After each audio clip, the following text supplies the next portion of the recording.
What's up, Matt? Looks like we lost Evan. I don't know where he went. I think he said he clicked out on accident, but he should be coming in. Okay. Well, we'll get started while we're waiting on him. So, hey, everybody out there on LinkedIn. I'm Sean, the host of Service to Sales Vets Helping Vets, sponsored by Shift Group. What Shift Group does, it's a SDR training and placement program that specifically like works with prior college athletes and professional athletes, and then recently in February, they brought me on to help them start training and placing vets out into the tech sales world. There's Evan. Let's bring him in. Hey, Evan, how you doing, man? Hey, Sean. Yeah. So, this is like my sixth or seventh episode, and what I like to do is I bring on vets that are having like a good career, transitioning from the military to tech sales, and I thought it'd be kind of unique this week to bring on an old friend of mine, Matt, who he's been an SDR leader at some major companies, across the space. And he's I met him through one of his buddies named Tyler that we talked about when he worked at Chili Piper, who was a vet. And then me and Evan have been kind of connections since he started at transition. And so I guess the first thing I like to talk about is Matt. You've hired vets. I know you hired Tyler and Evan and probably a couple more I don't know about. What drew you to them? What differentiated them in the interview process and their resumes and stuff like that? Yeah, good question. And also, thanks for having us, Sean. Excited to be on here talking. Coincidentally, I promise I didn't time this on purpose. I had a post today about Tyler, actually, and kind of just him coming from his background, and then obviously like Evan here today. So really, really fortunate to be here and to talk about something. So to your point, like what stood out, right? Tyler was actually my first hire at Chili Piper when I moved into the sales dev manager role. And what stood out was just his like attention to detail, his work ethic that I could tell was there, his mindset, and then most importantly, he was a 49ers fan. Just kidding. But he, the way that he kind of just approached the whole interview process was exactly what I was looking for in an SDR. And he was like very personable, but again, he was just like, I'm going to be here to work. You tell me what to do and I'll get it done. I have a lot of friends who have served and are still actually in the service today. And again, there's just like these sort of intangibles that they have that I think does transition very, very well into any sales role, but especially like a SDR, BDR type role.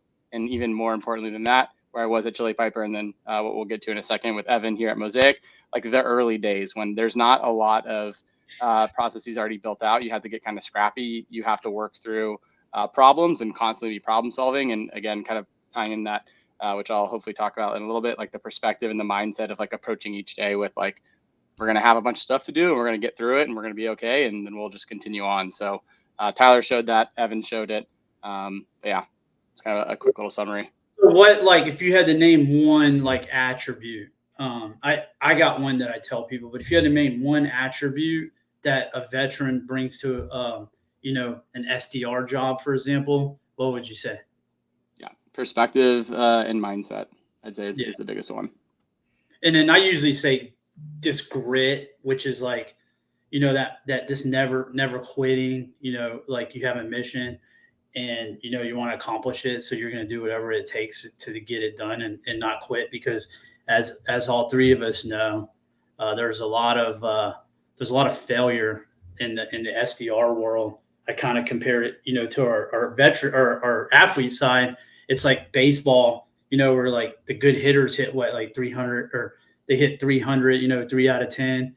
Like that's about kind of where you're probably at in the SDR world, maybe lower than that. So there is a lot of failure.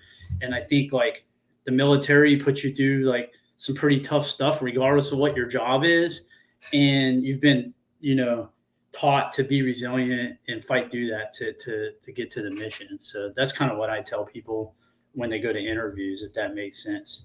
So, Evan, how did you run into Matt?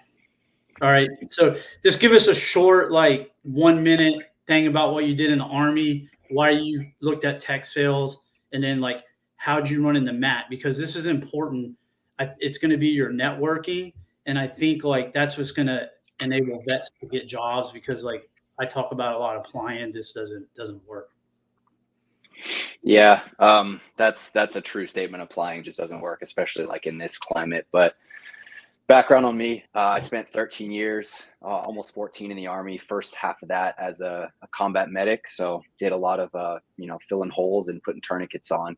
About halfway through, I decided that I was tired of that, so I decided to go to selection and went to the special operations side of the house. And I was a PSYOP guy, so a lot of what I did translated directly into like marketing strategy, target audience analysis, and really trying to understand behavior so that we could, try and change it.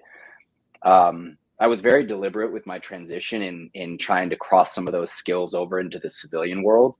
But I realized that a lot of what marketing does, I didn't want to do. But as a salesperson, I could still do some of those things like the research and analysis and executing processes without having to do, be the SEO guy or the content marketing guy, which I didn't want to be. So that led me into understanding that I truly wanted a career in sales. And yeah, as I started my journey into networking, I started connecting with sales leaders and individual contributors all over the tech space, in other fields as well.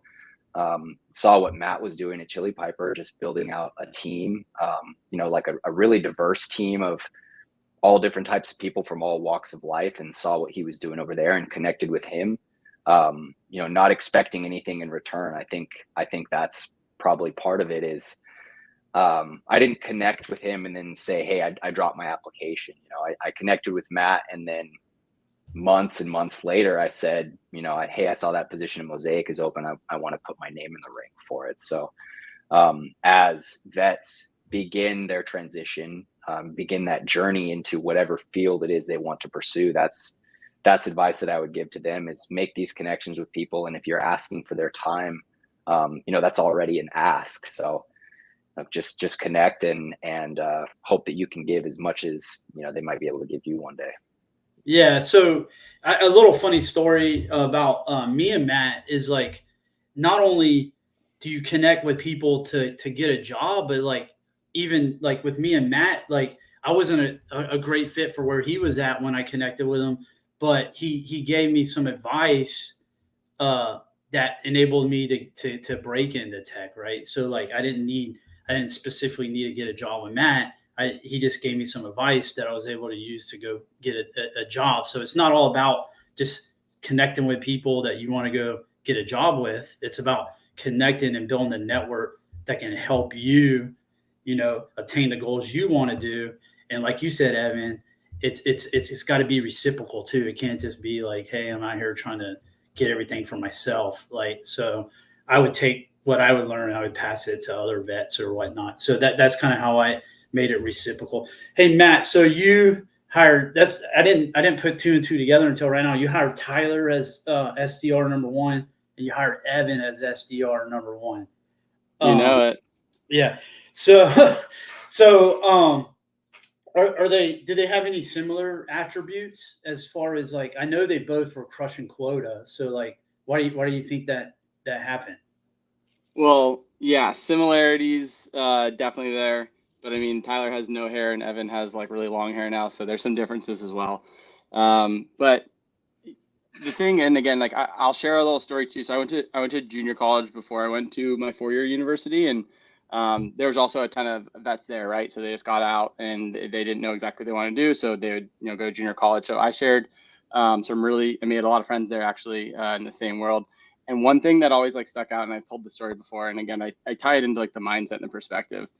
We had like a group project, and there was a girl who was fresh out of high school. I think I was in my second year. And then we had this veteran who I think he was a Marine, and we were talking about the group project, and the girl's like super stressed, and she was like, complaining about a bunch of stuff, freaking out, kind of shaking. I was just like, whatever, like we're gonna get it done, it'll be fine. And then this guy was just like almost like bored, and she was like, does this not freak you out? And he was like, do you know where I like came from? Like I served 8 years. Like this is a project, we're gonna be fine. This, like, there's nothing to stress whatsoever about this. And that was like that kind of trigger moment of like, see, like this is the perspective that I need to be around. This is perspective that I work well with. So to your point, Tyler, Evan, like they both came into very similar roles. Tyler a little bit different because like I didn't have any experience in like building something out, so he kind of helped me build it. Evan still did help a lot of building something, but I had a little bit of like, here's a roadmap that I think we should go down and try out. But both of their mindsets were very similar, and it was like, to your point, the grit, the persistence, all that stuff on top of like, this isn't, if something's tough, if something's hard, I've probably done a million things that are tougher and harder than this. So you're never looking at it, whereas like some other people, other reps, and again, I know really successful BDR and sales reps that still, they do have that battle of like, man, this is really tough. They can get down on themselves. They'll, not to say complain, but they're not looking at like, how do I just fix this problem and move on? How do I fix this problem and move on and continue to like build something, knowing that like at the end of the day, you've been through more stressful situations. You've been through things that are way tougher than this. So like, it's not going to phase you. So again, I think Evan and Tyler were perfect for building something out with because of that mindset and the fact that like, they're going to be gritty, they're going to be persistent, and they know that like, to your point, we have a mission to complete. We're going to do it however we need to and however we have to. So I think both of them have that, and that's why they've been super successful in both building something out and going forward. Yeah, I think another thing that's overlooked a lot too about vets is like vets are put into leadership positions at very young ages in the military. Like for example, I was 19 and I had a team already when I was in Ranger Regiment, like of 4 people, right? So I was what they call a fire team leader. And so I think like the leadership aspect, and I know this from talking to Evan, and I'm not trying to brag on him, but I know he kind of helps you out in interviews and when you're in this some leadership tasks that you really probably didn't even have to train him in. It was just natural to him. So like now you have like a right hand man, a right hand woman. If you hire a vet that has some eccentric, or I don't know if that's the right word, but it has some leadership skills that that you can lean on to scale your team. Like Evan, like what else am I missing? I know you do some interview helps, but there's a lot of leadership stuff that we do in the Army that you probably sets you apart from your peers in your current role. Yeah, I think one of the attributes that everybody develops in the military that is really beneficial in sales in particular is that sense of urgency. But also being able to determine what's an emergency and what's not, like the Eisenhower matrix. If everything's an emergency, then nothing really is. But when something needs to be done, we jump on it. And that's something that athletes develop as well as people in the military. And just taking initiative, in the absence of orders, that's something that of course we learn and develop. And I was in the same boat. I was 19 years old and I was the line medic in a scout platoon. So I was responsible for the health and safety of, 27 people in Iraq. And then, looking at things like helping Matt maybe do some interviews or be someone's onboarding buddy. That kind of just came naturally because I was doing the job and I was able and willing to share what I had learned. Again, just like the military, see one, do one, teach one. That pays off really well, when you're building a team, especially remote. Yeah. So Matt, I don't know if you know this. I'm gonna hit you with a complex question. So I think it's 90% of military people that transition quit their first job within their first year. I don't know if you ever heard that or not. I have some theories I'll tell you afterwards because I want to hear it fresh out of your mind. Why do you think that happens as a leader, in your industry? Yeah, that's a great, I never heard that statistic. And it's funny, I immediately went to Tyler and saw what his first job was and how long he was there. How long was a year? It was a year. But yeah. Evan, thanks for sticking around longer than a year and breaking the norm, being in that 10%. Why is it? And again, I think this is a shot in the dark. I don't know if you have the answer or if we're going to discuss it, but I would assume it has something to do with leadership. So it's like their support's not there. They're not, again, you're coming from, to your point, you got leadership early on. And again, I didn't serve, but just knowing people like you and other friends of mine, like you're dealing with people who sometimes they're pretty young and they're thrown in these roles, and you see what like great leadership looks like, and you also probably know what bad leadership looks like because you've been around a lot of this. And so I think my assumption would be they go somewhere, they don't get the support they need, they don't get the leadership that they need or that they believe they deserve, and so they look for it elsewhere. That would be my guess. Yeah, so you hit it right on it. So I bounced through 3 SDR jobs in a year. My first year, they were all like, I was like progressing to higher paying and responsibilities or whatnot. But the reason why like I left so early was exactly what you said. Is like I was, I was a pretty senior leader. Like I'm a little odd for like someone that wants to be an SDR, but I have no problem having a beginner's mindset and working for. It's not an age thing. It's more of just a leadership style thing, right? So like I was chasing leadership that I wanted to work for, right? And so that's the number one. You hit it right on it. I think the number two thing is like people from the military, and I think you'll probably find this kind of interesting, is they kind of shield themselves and morph themselves into the interview process to come out like they're a certain type of person to get the job. And then when they get in there, for example, they come off like they're too aggressive or that they're too direct, and then they're just not a culture fit in the company because they just wanted a job and they just made up who they were. They weren't their true self. And the reason why I bring up this complex question is if you're listening and you're in the military out there and you're transitioning, number one, I think the biggest things you need to look for when you apply to companies is, do you really identify with and like your first line supervisor? That's all that really matters to me. The person you're going to be talking to the most during the day. And number two, can you be your true self at work? Like, you might drop some F-bombs, you might be direct. Are you always going to get yelled at by HR for like cussing or whatever? And I'm not saying not everybody in the military is like that, but you just need to be your true self, and you want to like and I think that's the two things that people don't look for when they transition, and that's why they leave. You got any thoughts on that, Evan or Matt? Yeah, I would add to the kind of true self thing is that you kind of lose your true self in the military. You become a part of an ODA or a part of a team or a part of a bigger organization. And everybody sort of loses their identity, right? Because we all wear the same uniform. We all sort of start to act the same after a while. You are the company that you keep. And I would encourage vets in transition to like take a little bit of time and maybe rediscover those things about yourself. Tech sales might sound super cool because that's what's the hot thing right now, but maybe you have no interest at all in the people that you sell to, the people that you'll be working with, or the industry as a whole. And just because, hey, there's potential for money or there's potential opportunities, that doesn't mean it's the end all be all. But without, again, like taking that journey of self-discovery, it sounds a little woo-woo, but I think it's important for vets to peel back the uniform and the rank and the title and get back to like, hey, I'm Sean, I'm Matt, instead of just I'm, Sergeant First Class, whoever. Yeah, that's good. You got anything? Yeah, no, I totally agree with everything kind of Evan said. And again, like I don't have the background or experience that y'all have, but to your point, I think a big thing that a lot of people might not take away, and it is tough because this current environment, as we already mentioned, it's a lot tougher to get a role. There's a lot more experienced people out there, but it doesn't mean it's impossible, one.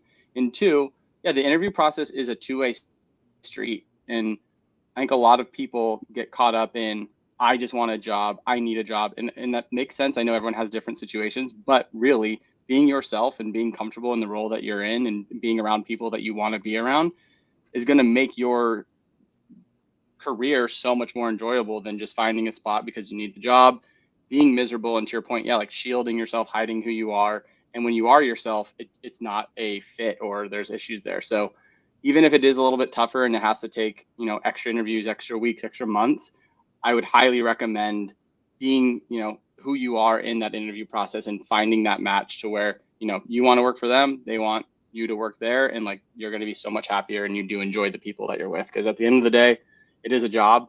There's days that aren't fun. There's days that are fun. But if you're doing it with people that you like to be around, or at least, have somewhat fun with, it's going to be a million times better. I guarantee that.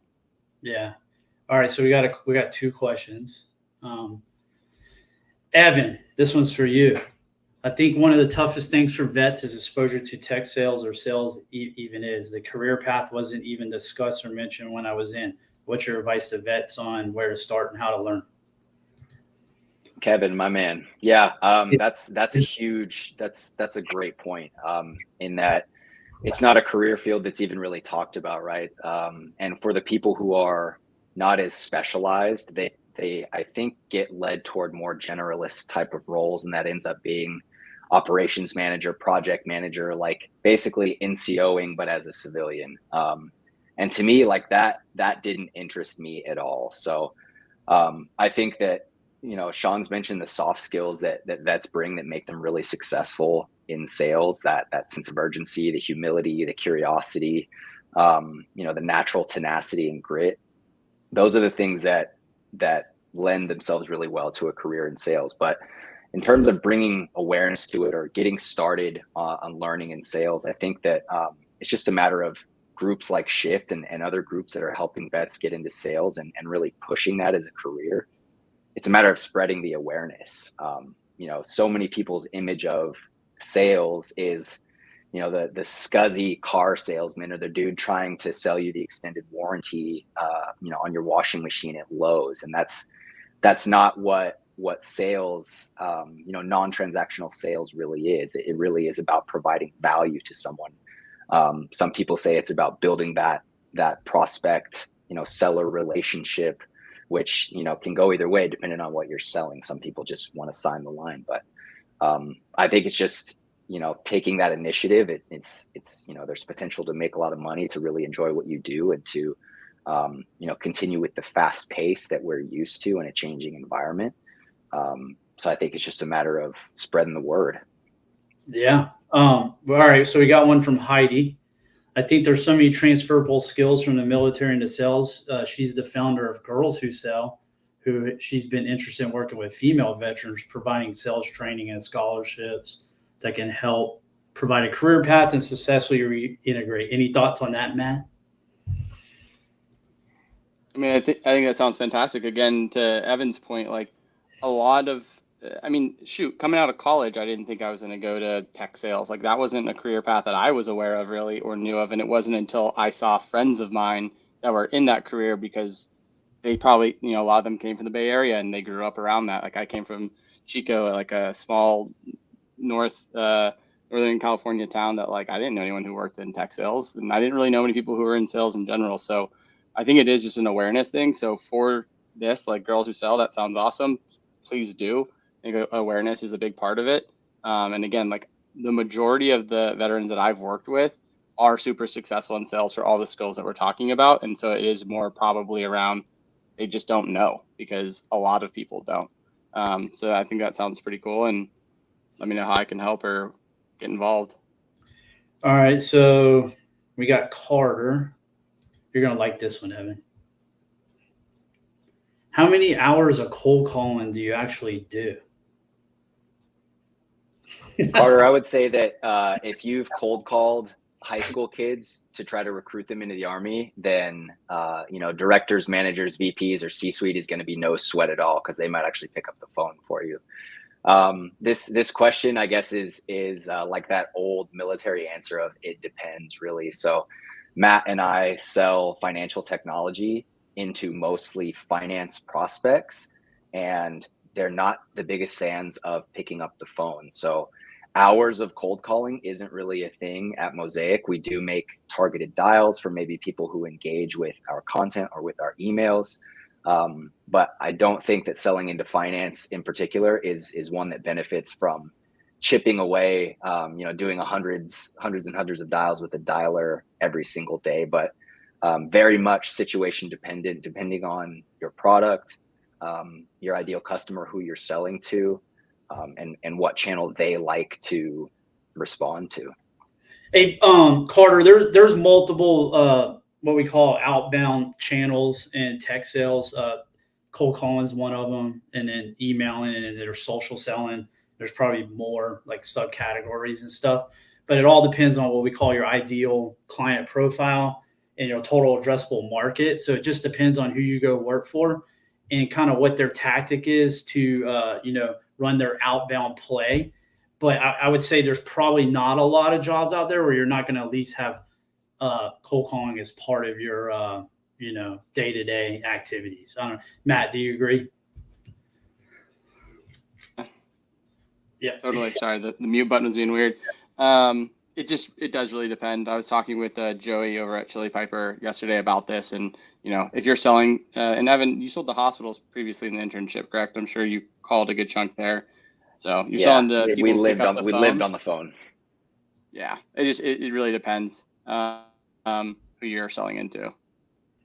Yeah, that's why the debates about what works, this drives me insane because it's just the military answer, like you said, just depends.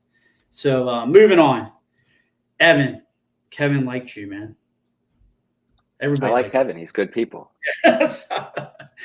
All right, so keep going. So Evan, what is some things that you see vets that actually reach out to you, and me and you talk about this a lot with Kyle, that is like the don't do this. This is a bad tactic when you're transitioning. I don't know. It's probably putting all your eggs in one basket is one thing, like, hey, I know the hiring manager or the manager at this company. I've been studying them, and I'm only going to drop my application here. I'm only going to, send them my resume because this is my dream company. I think that's generally bad business. Matt said it best, given the state of the market now, like companies are being more selective in who they're hiring, and a company without selling experience, I didn't know anything about sales, but Matt was an experienced biz dev leader, so he was able to mold me and shape me. But a brand new vet or athlete transitioning into a sales role with no prior experience might be at a loss if they're not able to translate some of those things. So putting all those eggs in one basket to your dream company, I think just being reasonable with your expectations there. Yeah. Matt, so when you are scanning, you just did a hire, right? You just did a recent hire, like two or one people.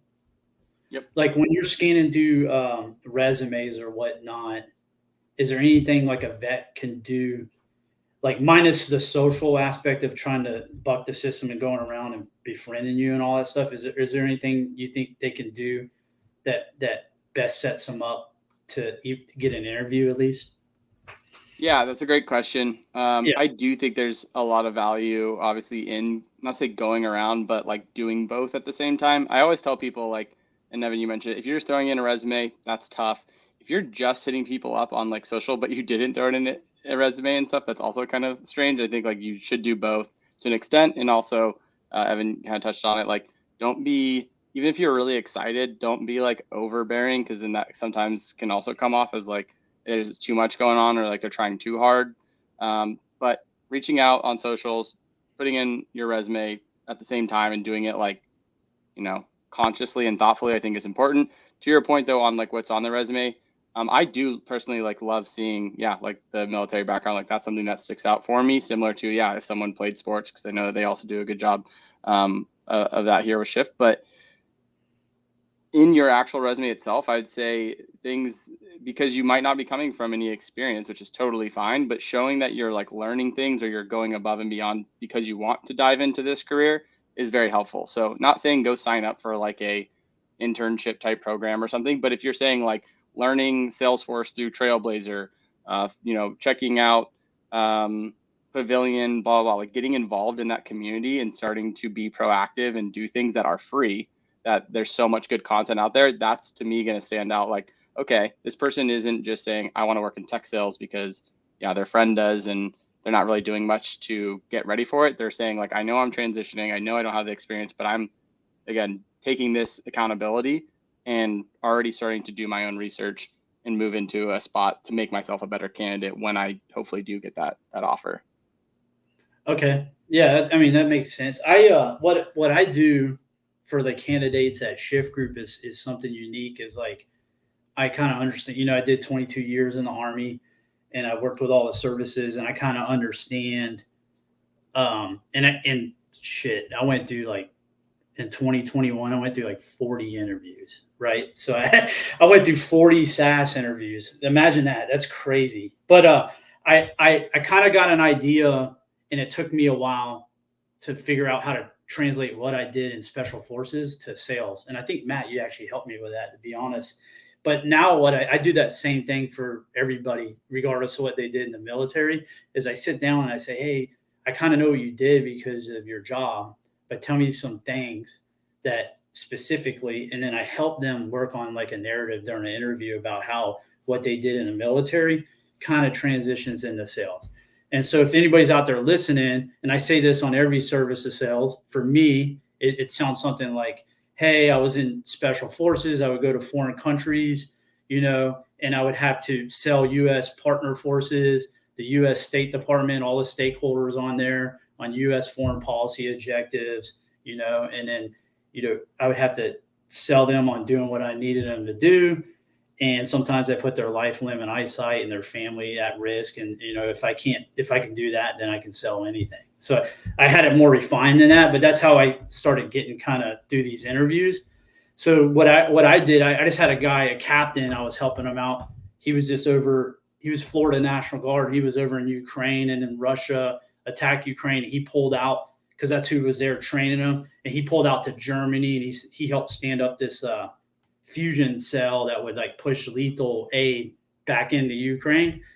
But he was like, as the U.S. always does, we lead the way, and he's in there trying to get all these countries to donate rifles and food and uniforms and all that stuff in support of what we were trying to accomplish, right? So like, I was like, that's sales. You're trying to get the French to give this, and you're trying to get the Belgium to give this and Luxembourg to give this, right? So like, there's a lot of stuff you do in the military that can transfer to sales. You just got to, the problem I think it is like, we don't really know when I was going in an interview process, what an SDR even does. Like, Evan, can you explain like generally like what kind of you did in your interview process from PsyOps to sales, which is probably pretty easy for PsyOps, to be honest with you. Yeah, it wasn't the most difficult transition, but yeah, a lot of what I did once I had determined that I wanted to go into that sales development or business development role, I realized that, I needed to be able to translate what I did in PsyOp into things that would be useful to, a business development role.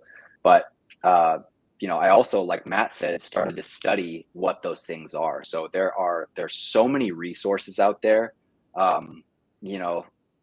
that are free, that are able, you're able to get. There's a lot of rubbish out there, but there's a lot of really great stuff on there on what an SDR or BDR is, and how to get into tech sales, and how to study and understand an ideal customer profile, and how to understand a total addressable market.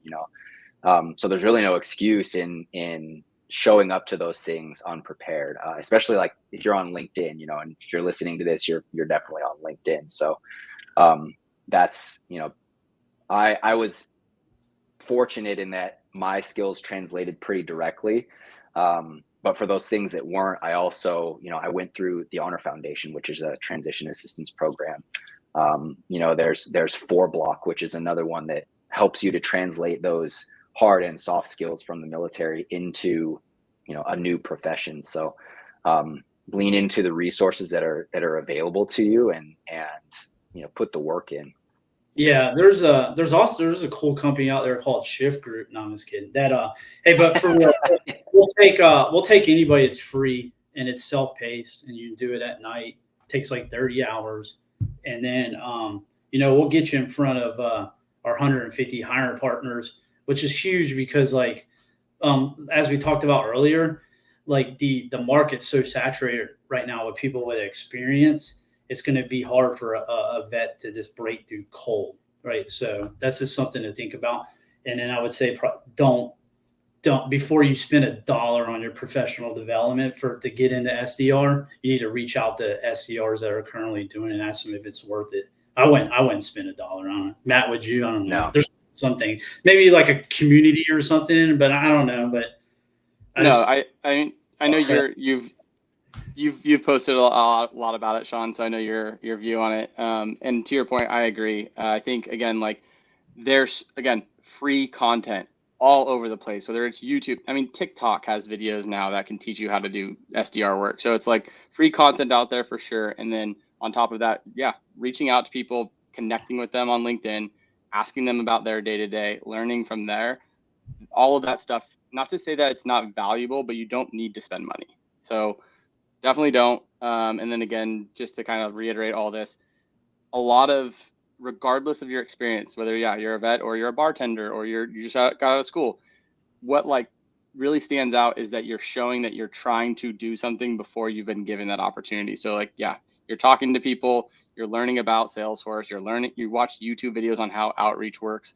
That's the little tiny things that go a long way when I'm looking at like what someone's, what their background is. It doesn't matter. But if you're doing these things beforehand, I know you're someone who's accountable, you're someone who's proactive, and you're someone who's like taking their career in their own hands, and they're not just like looking for a handout. So definitely do those things.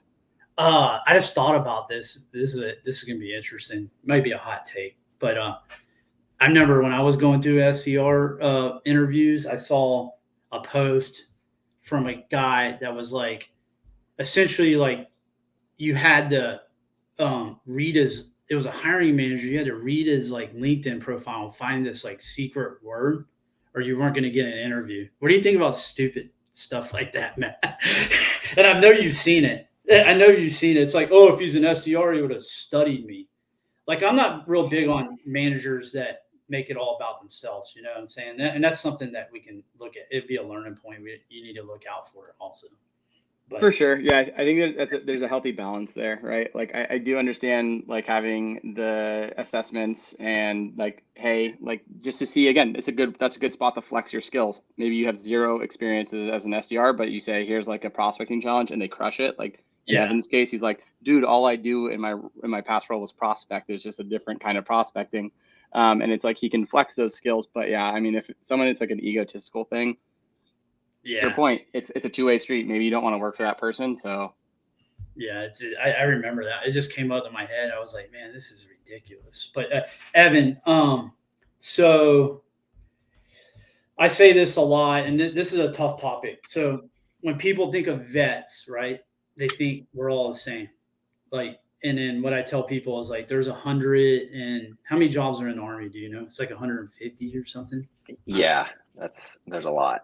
Yeah, and that's not counting the other 3 services. So there's a spectrum of different types of personalities and jobs in the military, but unfortunately, people put us all in one bucket. Not everybody, but some people do, and they see on the news because that's all that it's easy to consume. They see the worst of us, like the people that have the post-traumatic syndrome, the people that are committing crimes, committing suicide and all that kind of stuff. So what do you say to like people out there, like about the diversity of the vet experience? So like, we're not all PTSD, we're not all crazy, we're not direct, we're not all combat. Like there's not a lot of people out there that rush machine guns. Like there's a small percentage, right? It's like 1% of the military. Yeah, 1% of the 1% who are actual gunfighters. Yeah. Yeah, but so like, can you just kind of explain to the audience the diversity of like military service? Yeah, I think that like you said, when you consume those things in social media or mainstream media, of course, it's the worst of everything. But again, like as someone who has been stationed and deployed all over the world, the military is the most diverse organization I've ever been a part of. You'll be in a combined joint task force with people from 15 different countries, who everybody speaks a different native language, but we all come together to accomplish one mission or to help improve the organization. When I was a medic, I had a platoon, and half of my platoon was not born in the United States. They were born from literally all over the world. And people in the military learn to interact and become friends and become companions with people from everywhere in the world. We learn how to communicate effectively, because not everybody responds to yelling. Not everybody responds to physical corrections, so we have to learn to adapt our communication styles based on who we're having a conversation with.